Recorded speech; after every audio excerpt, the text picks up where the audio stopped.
আজি আমি বনাবলৈ ওলাইছোঁ কোমোৰাৰে মাংস। ঠিক আছে, এইটো কোমোৰা লৈছোঁ, এয়া আলু, এয়া পিঁয়াজ, 4টা মিডিয়াম সাইজৰ পিঁয়াজ লৈছোঁ, এই জিৰা গুড়ি, এই পাঁচফোৰণ, জলকীয়া, চিকেন মছলা, গৰম মছলা, লাল মিৰ্চ পাউডাৰ, হালধি গুড়ি আৰু নিমখ। এয়া মাংস আমি অকণমান লৈছোঁ আৰু এয়া আমি লৈছোঁ আদা নহৰু বটা পেষ্ট ঘৰতে বনাই থৈ দিছিলোঁ, সেইটো বনাই লৈছোঁ। প্ৰথমতে আমি মাংসখিনি মেৰিনেট কৰিব লাগিব। ঠিক আছে, মেৰিনেট কৰিম আমি। ইয়াৰ যিমানখিনি মছলা আছে আধা আধা আমি ইয়াতে দি কেনে মাংসখিনি 1 ঘণ্টাৰ কাৰণে মেৰিনেট কৰিম।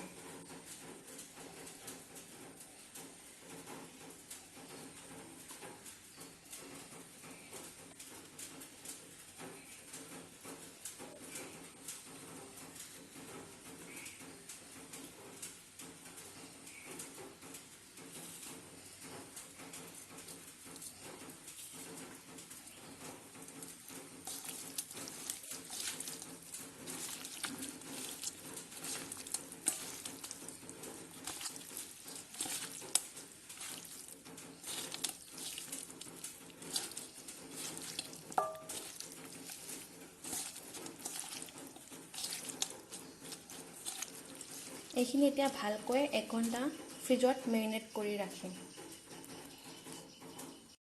এতিয়া আমি কেৰাহীত তেল দিছোঁ। প্ৰথমতে আমি মাংসখিনি নৰ্মেল কৰি ফ্ৰাই কৰি ল'ম।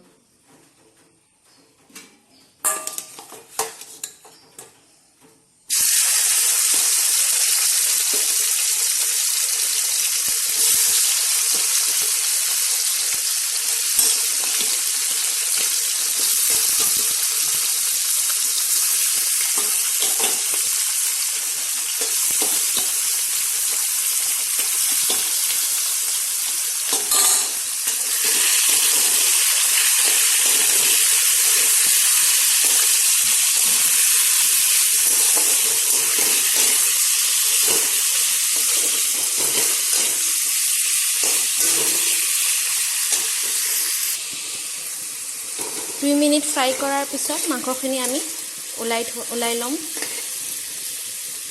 ইয়াত তেলখিনি ওলাবৰ কাৰণে এনেকৈ দি দিব লাগে। মাংসখিনি ওলাই ল'ম। মাংসখিনি ওলাই লৈছোঁ ইয়াতে। এইবাৰ আমি এইখিনি তেলতে আলু কেইটুকুৰা অকণমান ফ্ৰাই কৰি ল'ম।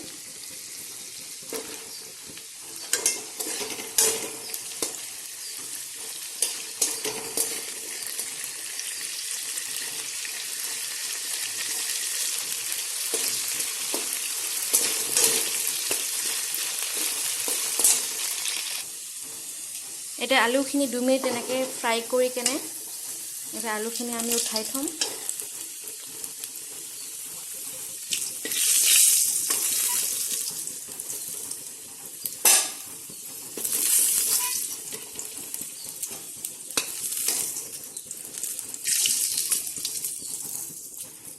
চেম হেৰিৰে আমি কোমোৰাখিনি ভাজিম।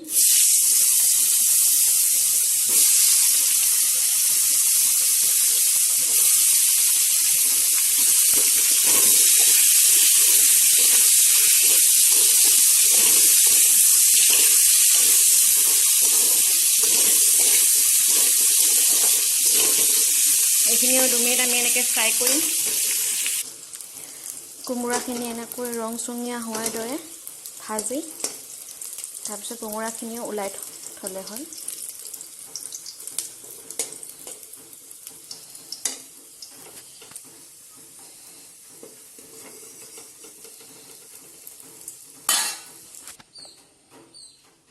এতিয়া আমি ইয়াত পাঁচফোৰণখিনি দি দিছোঁ, জিৰা গুড়ি, তেজপাত,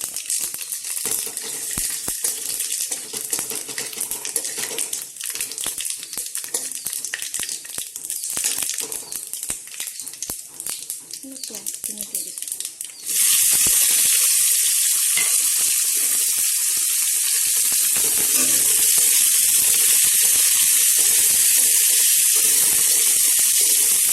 পিঁয়াজখিনি ৰংচঙীয়া হোৱালৈকে আমি লৰাই থাকিব লাগিব।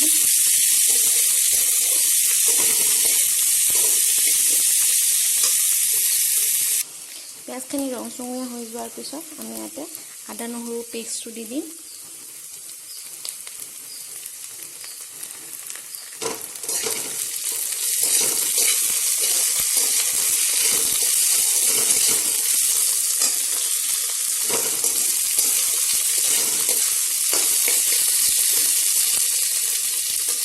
আৰু আমাৰ যিমানখিনি মছলা আছে গোটেইখিনি আমি দি দিছোঁ।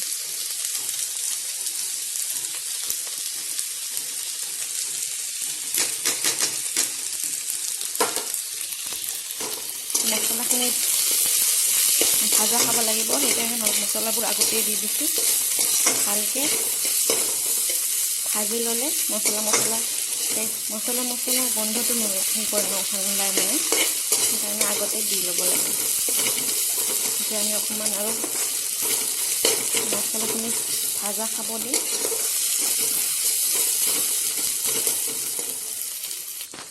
এতিয়া পিঁয়াজখিনি ৰংচঙীয়া হৈ যোৱাৰ পিছত এতিয়া আমি ইয়াতে মাংসখিনি দি দিম।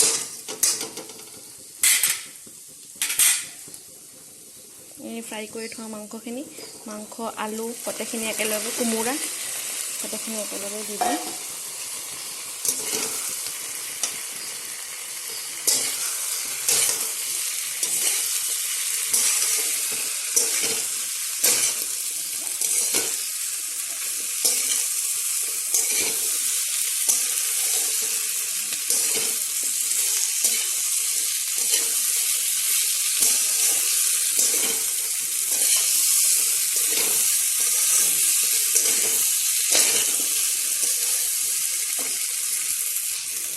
এইখিনি আমি এতিয়া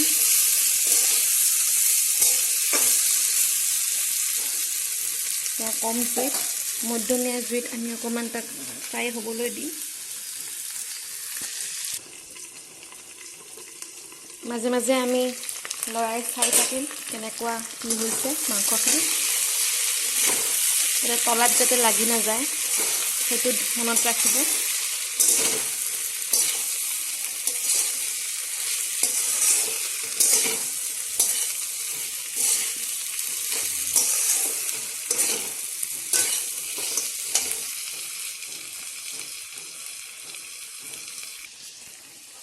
এতিয়া আপুনি দেখিছে মাংস আপুনি যিমানে ফ্ৰাই কৰিব সিমানে আপোনাৰ টেষ্টটো বেছি হ'ব। যিমানে আপুনি ফ্ৰাই কৰিব, পটকৈ পূৰা পানী দি দিব নালাগে, প্ৰথমতে ভালকৈ ফ্ৰাই কৰিব লাগে মাংসখিনি। এতিয়া আমি অলপ অলপকৈ পানী দি মাংসখিনি, গৰম পানী দিলে খুবেই ভাল, গৰম পানী দিব লাগে। অলপ অলপকৈ পানী দিব আৰু জুইটো বঢ়াই দিব হা। অলপ অলপকৈ পানী দি এনেকৈ লৰাই দিব। আপোনাক যিমান গ্ৰেভি বা যেনেকুৱা লাগে সেই হিচাপত পানী দিব।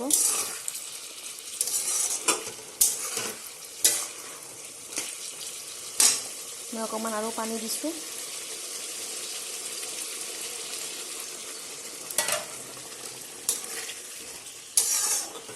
চাওক, অকণমান বেছিকৈ দিলে হ'ল, কাৰণ পানীটো আপুনি আকৌ উতলাব লাগিব বেছিকৈ, সেইকাৰণে আৰু অকণমান পানী দি দিছোঁ।